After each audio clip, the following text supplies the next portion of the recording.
سورہ آل عمران کی آیت نمبر 112 ہے۔ اعوذ باللہ من الشیطان الرجیم، بسم اللہ الرحمن الرحیم۔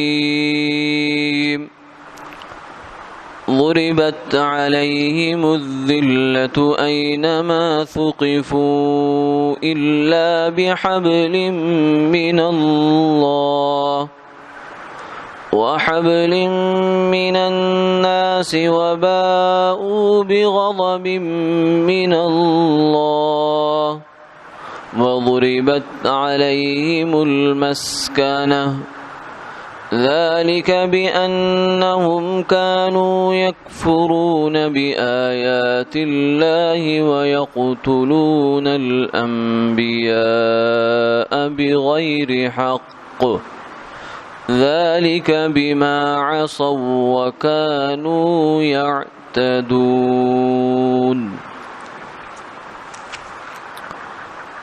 ليسوا سواء من أهل الكتاب أمة قائمة يتلون آيات الله آناء الليل وهم يسجدون يؤمنون بالله واليوم الآخر ويأمرون بالمعروف وينهون عن المنكر ويسارعون في الخيرات وأولئك من الصالحين وما يفعلوا من خير فلن يكفروه واللہ علیم بالمتقین۔ صدق اللہ العظیم۔ اور ان لوگوں پر ذلت جما دی گئی جہاں کہیں بھی پائے جائیں، سوائے اس کے کہ اللہ کی پناہ میں ہوں یا لوگوں کی پناہ میں، اور وہ لوگ اللہ کے غضب کو لے کر پلٹے اور ان پر محتاجی اور بیچارگی جما دی گئی، مسلط کر دی گئی۔ یہ اس وجہ سے ہے کہ یہ لوگ اللہ کی آیات کا انکار کرتے تھے اور نبیوں کو ناحق قتل کیا کرتے تھے، اور یہ ان کی نافرمانی کی وجہ سے ہے، اور وہ لوگ حد سے تجاوز کیا کرتے تھے۔ سب برابر نہیں ہیں۔ اہل کتاب میں سے ایک ایسی جماعت بھی ہے جو اللہ کی آیات کی تلاوت کرتی ہے رات کے پہروں میں، اور وہ اللہ کے لیے سجدہ کرتے ہیں۔ وہ لوگ اللہ پر اور آخرت کے دن پر ایمان لاتے ہیں اور اچھی باتوں کا حکم کرتے ہیں، بری باتوں سے منع کرتے ہیں، اور نیکی کے کاموں میں جلدی کرتے ہیں، اور یہ لوگ نیکوکاروں میں سے ہیں۔ اور وہ جو بھی خیر کا کام کریں گے اس کی قدردانی کی جائے گی، اور اللہ تقوی والوں کو جاننے والے ہیں۔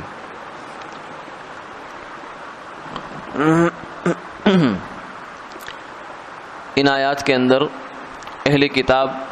ان میں سے بالخصوص یہودیوں کے بارے میں پہلے آیت کے اندر ان کا قیامت تک کے لیے یہ ایک بیان کر دیا گیا کہ ان کا مقام معاشرے میں کیا ہوگا۔ فرمایا کہ یہودی اگرچہ نبیوں کی نسل ہیں، لیکن ان کی کرتوت اور حرکتیں ایسی ہیں کہ جیسے نبی کی نسل سے ہونا بہت اعلیٰ اور شرف کی بات ہے، لیکن ان کی جو حرکتیں اور اعمال ہیں وہ اسی قدر شرف سے اور نیکی سے گرے ہوئے ہیں۔ یہ نبیوں کی اولاد میں سے ہونے کا تو تقاضا یہ تھا کہ یہ نبیوں کے کام کو سنبھالتے اور دین کی خدمت کرتے، انسانیت کی خدمت کرتے، لیکن اس کے بجائے انہوں نے کیا کیا کہ انبیاء علیہ السلام کو قتل کر دیا اور دین کو مذاق بنا دیا اور انسانوں کے ساتھ تذلیل کا رویہ اپنا لیا۔ تو اب اس کا جو رد عمل بھی تو آنا تھا، کیونکہ دنیا میں کوئی بھی عمل جو ہے وہ اپنا رد عمل لاتا ہے۔ تو ان کی یہ حرکت نے یہ رد عمل دکھایا کہ اللہ کی جانب سے یہ فیصلہ ہو گیا کہ یہودی ہمیشہ ذلیل ہو کر رہیں گے، ان کو عزت اور معاشرے میں مقام نہیں ملے گا۔ ہاں ایک صورت ہو سکتی ہے کہ کچھ لوگ ان کو اپنی پناہ میں لے لیں، جیسے کسی سلطنت کے کسی ریاست کے شہری بن جائیں، اسلامی جو ہے وہ خلافت کے اگر بنے تو ذمہ بن جائیں، جزیہ دے کر رہنے لگیں، تو اس صورت میں ان کو ایک پناہ مل جائے گی، جان کی امان بھی ملے گی، مال بھی ان کا محفوظ ہو جائے گا۔ یا پھر یہ ہے کہ کوئی گروہ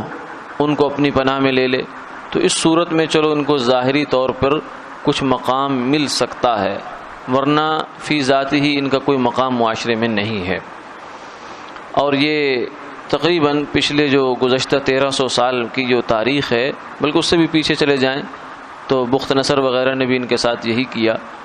تو یہ یہودیوں کا یہی حال رہا ہے۔ اس صدی کے اندر بھی شروع کے حصے میں ان کو بہت دنیا میں جو ہے ذلت اٹھانی پڑی، مار پڑی، لیکن پھر یہ ہے کہ اس صدی کے وسط میں جو گزشتہ گزری ہے، پھر یہ عالمی جو بڑی طاقتیں ہیں، روس ہے، برطانیہ ہے، امریکہ ہے، ان کے تعاون سے اسرائیل کے نام سے ایک پہلی اسٹیٹ جو ہے یہودیوں کو مل گئی دنیا میں، لیکن یہ ان کی عزت کی علامت نہیں ہے، بلکہ یہ بھی جو ان کی ملک ہے وہ سب بیساکھیوں پر کھڑا ہے۔ یعنی اگر آج یہ جو بڑی طاقتیں ہیں اپنی پشت پناہی ختم کر دیں اور ہاتھ پیچھے کھینچ لیں تو بمشکل 2-4 دن بھی شاید یہ ملک نہ چل پائے۔ اسی وجہ سے جب بھی اس پر کوئی بھی دباؤ آتا ہے کسی قسم کا، تو کوئی نہ کوئی بڑی جو کفریہ طاقت ہے وہ اس کے لیے پشت پناہ بنتی ہے اور اس کو آگے شیلٹر دیتی آ کر۔ تو یہ قرآن پاک کی ایک پیشگوئی ہے جو ہم نے تاریخ کے صفحات پر اپنی آنکھوں سے ہوتے ہوئے دیکھی ہے اور آج بھی دیکھ رہے ہیں۔ ہاں البتہ قیامت کے قریب کچھ عرصے کے لیے وہ تو حدیث پاک میں آتا ہے کہ دجال جب آئے گا جو یہودیوں میں سے ہوگا تو یہودیوں کو تھوڑا سا ایک سہارا ملے گا اس کی وجہ سے، لیکن وہ بھی ایک 2-4 دن کی بات ہوگی، اس کے بعد وہ اس کا دجل کھلے گا اور حضرت عیسیٰ علیہ السلام اس کو قتل کریں گے۔ اور دوسری چیز جو فرمائی وہ یہ ہے کہ ان پر بے چارگی اور جو ہے ناداری وہ مسلط کر دی گئی۔ یہودیوں کی طبیعت میں جو ہے وہ بخل ہے، مال کی محبت ہے۔ جو بندہ مال کی محبت ایک ضرورت سے زیادہ اس کے دل میں آ جاتی ہے، وہ مال کی محبت بخل کی شکل اختیار کر جاتی، کنجوسی، جز رسی، کنجوس مکھی چوس۔ تو یہودیوں کی ایک طبیعت کا یہ حصہ ہے کہ مال ان کو بہت عزیز ہوتا ہے، اس لیے سب سے زیادہ جو سود خوری ہے یہودیوں کے اندر ہے۔ دنیا میں سود کے نئے نئے نظام اور اس کو چلانا اور بنانا یہ سب انہی کا دماغ کرتا ہے۔ تو یہ بھی ان کے اندر ہے کہ مال کی محتاجی یہ بہت زیادہ ہے۔ یعنی ایسا بھی ہوگا کہ یہودی ہے، بلکہ ایک مشاہدے کی بات ہمارے والد صاحب نے ایک بات سنائی، فرمانے لگے ہم جرمنی میں ہوتے تھے تو ایک بلڈنگ میں، بہت بڑی بلڈنگ تھی، اس کے اندر بہت سارے آگے جو تھے وہ کمرے تھے جو کرائے پر چڑھے ہوئے تھے، تو اس کا مالک ایک یہودی تھا جرمنی کے اندر،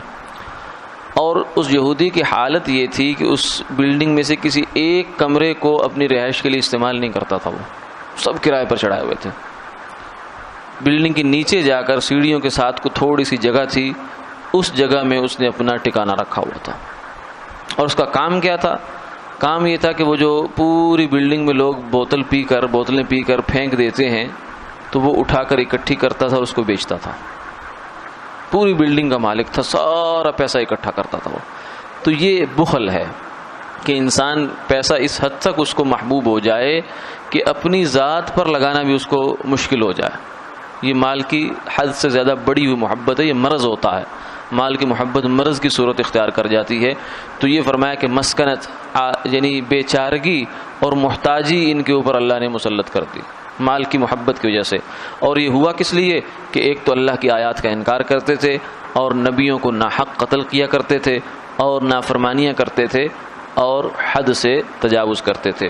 پھر آگے قرآن پاک نے جو دوسری بات بیان فرمائی ہے وہ تصویر کا دوسرا رخ ہے، وہ یہ ہے کہ یہود من حیث القوم تو ایسے ہی ہیں، البتہ فرمایا کہ کچھ افراد ان میں سے ایسے ہوئے ہیں کہ جو خدا ترس بھی تھے، نیک دل بھی تھے، اور اللہ اور آخرت کے دن پر ایمان بھی رکھتے تھے، مخلص لوگ تھے۔ اور وہ کون تھے؟ وہ حضرت عبداللہ بن سلام جو یہود کے بڑے عالم تھے، اس وقت دنیا میں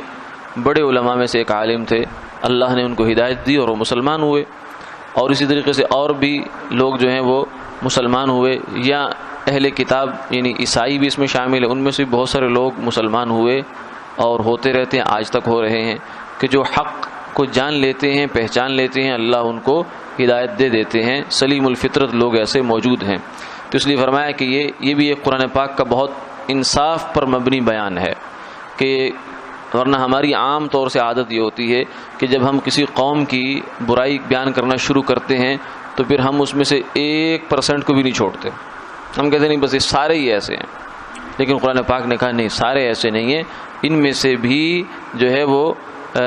جوہر کے اندر بھی ہیرے موجود ہیں۔ من اہل الکتاب امۃ قائمہ، ایک ایسی جماعت ہے جو رات بھر قیام کرتی ہے، یتلون آیات اللہ، اور اللہ کی جو آیات ہیں ان کی تلاوت کرتی ہے اور اللہ کے سامنے سجدہ ریز ہوتی ہے۔ لیکن یہ جو ہے وہ وہی لوگ ہوئے جو مسلمان ہو گئے اور آج بھی ہو جاتے ہیں، ورنہ اس وقت کی جو صورتحال ہے اہل کتاب کی، یہودیوں کی، تو ویسے ہی عبادات سے بہت دوری ہے ان کا تو سارا وقت جو ہے وہ مال جمع کرنے میں یا سازش بنانے میں گزرتا ہے، اور جو اہل کتاب ہیں یعنی عیسائی ہیں باقی یہودیوں کے علاوہ، ان کے ہاں عبادت جو ہے وہ سمٹتے سمٹتے سمٹتے صرف اتوار کے دن چرچ تک رہ گئی ہے۔ اور وہ بھی کیا ہے، عبادت کی حقیقت کیا ہے کہ اتوار کے دن چرچ میں جاتے ہیں اور جا کر وہاں کچھ تھوڑے سے کوئی گیت، کوئی گانے وانے اور تھوڑا سا ہلا گلا شور شرابہ، اور اس کے بعد پادری جو ہے دعا کرتا ہے اور اس میں 2-4 آیتیں انجیل کی پڑھ دیتا ہے اور وہ دعا کر کے واپس آ جاتا ہے۔ یہ ان کی عبادت سمٹا کر رہ گئی ہے۔ یہ بھی وہ عیسائی جو مذہب سے کوئی تعلق رکھتے ہیں، یعنی یہ ان میں اچھے درجے کے عیسائی ہیں جو اس حد تک چرچ سے اپنا تعلق رکھتے ہیں۔ جب بچہ پیدا ہوتا ہے اسے بپتسمہ بھی دلوا دیتے ہیں، اور نکاح کا موقع ہوتا ہے چرچ میں چلے جاتے ہیں، جا کر پھر جو چرچ وہ ہے پادری ہے اس سے کروا لیتے ہیں۔ یہ وہ عیسائی ہیں جن کا مذہب سے اچھا خاصا تعلق سمجھا جاتا ہے، ورنہ عمومی طور سے عیسائی جو ہیں وہ اپنے مذہب سے بہت دور۔ اب تو صرف ان کے جو اندراج کا خانہ ہے اس میں سیاسی گنتی کے لیے عیسائی لکھ دیا جاتا ہے، ورنہ ان کا مذہب سے کوئی لینا دینا ہے ہی نہیں۔ تو عبادت تو دور کی بات، پھر عبادت میں سے بھی نفل عبادت، یہ تو اللہ نے صرف امت مسلمہ کو اس وقت بھی، بلکہ حضور صلی اللہ علیہ وسلم نے اپنے زمانے میں بھی فرمایا۔ ایک موقع پر صحابہ فرماتے ہیں کہ آپ عشاء کی نماز بہت تاخیر فرمائی، حتیٰ کہ جو لوگ تھے وہ بیٹھے بیٹھے سونے لگے، اونگنے لگے، کافی تاخیر ہو گئی۔ پھر آپ تشریف لائے تو آپ نے فرمایا کہ تمہیں خوشخبری ہو اے امت محمدیہ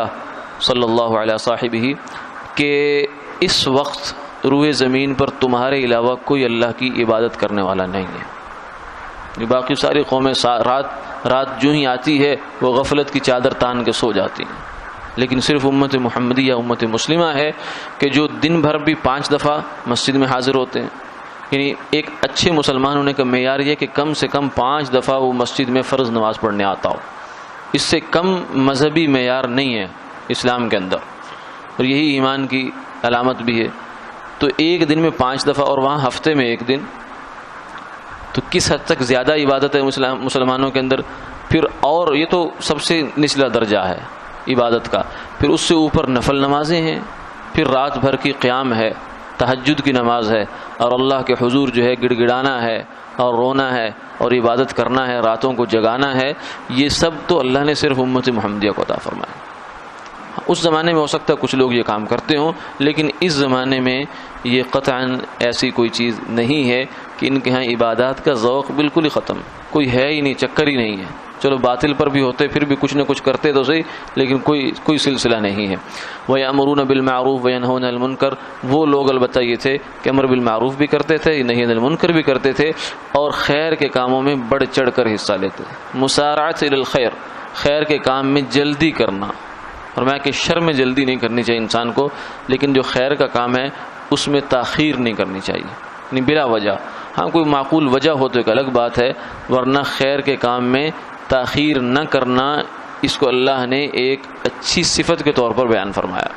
ایک اور جگہ بھی قرآن پاک میں آتا ہے وسارعوا، جلدی کرو الی مغفرۃ من ربکم۔ تو خیر کا کوئی کام بھی ہو، اسی لیے جیسے ہمارے یہاں ایک محاورہ مشہور ہو گیا، درکار خیر استخارہ نیست، کہ خیر کے کام میں استخارہ نہیں ہے، استخارہ ہوتا ہے نا، آدمی چلو اللہ سے مشورہ مانگتا ہے کہ کروں نہ کروں، لیکن خیر کا کام ہے یعنی نماز پڑھنی ہے تو اس میں کیا استخارہ، حج پہ جاؤں نہ جاؤں اس میں کیا استخارہ، ٹھیک ہے، اور صلہ رحمی کروں نہ کروں اس میں کیا استخارہ. تو یہ مسارعت الی الخیر ہی ہے. وَأُولَٰئِكَ مِنَ الصَّالِحِينَ، فرمایا کہ یہ لوگ نیک ہیں اور اللہ ان کے کاموں کی قدردانی فرمائیں گے. وآخر دعوانا الحمد للہ رب العالمین.